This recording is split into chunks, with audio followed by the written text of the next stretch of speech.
So why is concentration important when we meditate? Why is this important? And really one of the main reasons concentration is that part of our mind that is able to focus upon something single-pointedly. And tonight we're going to be looking at Buddha's teachings on the preciousness, the spiritual preciousness of our human life. The conclusion of this contemplation that Buddha taught is a determination. It's a determination, a decision about our life to actually use our life in a meaningful way, rather than just frittering it away on Facebook. Buddha didn't say Facebook 2,500 years ago, but that's kind of what he meant. So we will come to this decision through meditation, but our concentration is the part of our mind that sort of brings the thing that we are meditating on closer.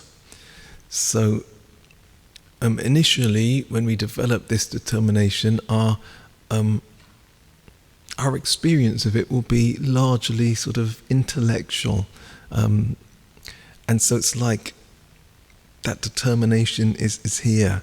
This is kind of like intellectual understanding. We know, like at grade school when we're studying something, it's here in front of us. It's not in our heart, it's in front of us.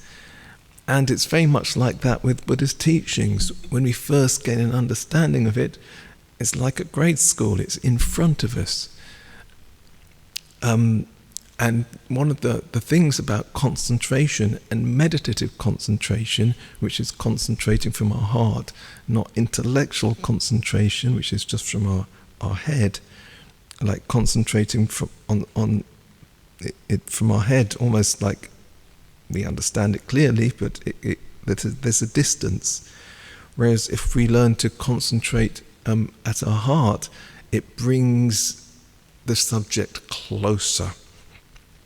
And the kind of characteristic of concentration from our heart is that our mind starts to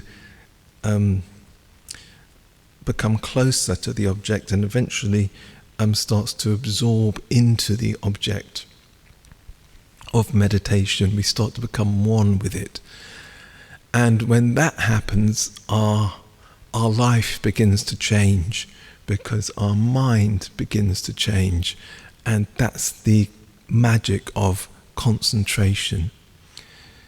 It's very easy to, study the teachings, appreciate the teachings, feel inspired by the teachings, but over several years, even after many years, our life still continues the same.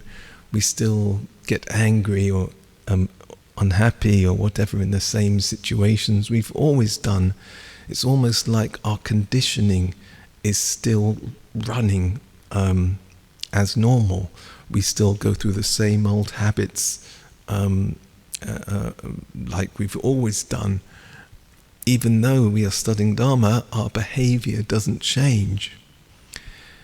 And if we ask, well, why is this? It's because although our understanding of the teachings is clear like this, it's like book learning, and our mind hasn't really spent time mixing with the teachings here at our heart.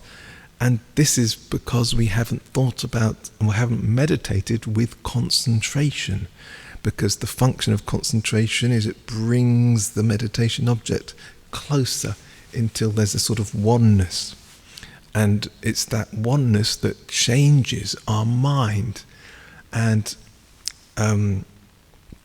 as our mind begins to change, then our life begins to change. So that's the magic quality of concentration.